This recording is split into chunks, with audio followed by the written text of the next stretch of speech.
নবীজি বলেছেন, কেউ যদি ভাঙ্গা অন্তর জোড়া লাগায় তাকে বিনা হিসাবে জান্নাতে দেবে।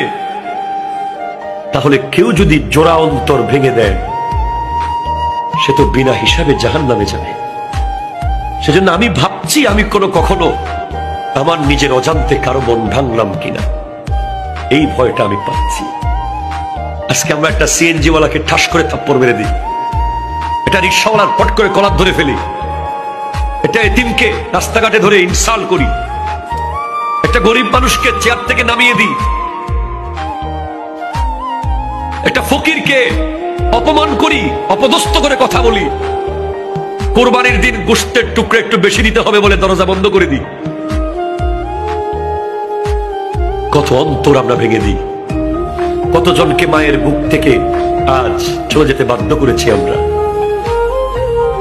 কতজন শখের ব্যবসা প্রতিষ্ঠান ধ্বংস হয়ে গেছে।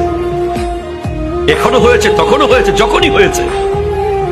যেখানেই যার অন্তর ভেঙেছেন, অন্তর ভাঙা এটা অনেক কঠিন একটা ভয়ঙ্কর গুনাহের কাজ।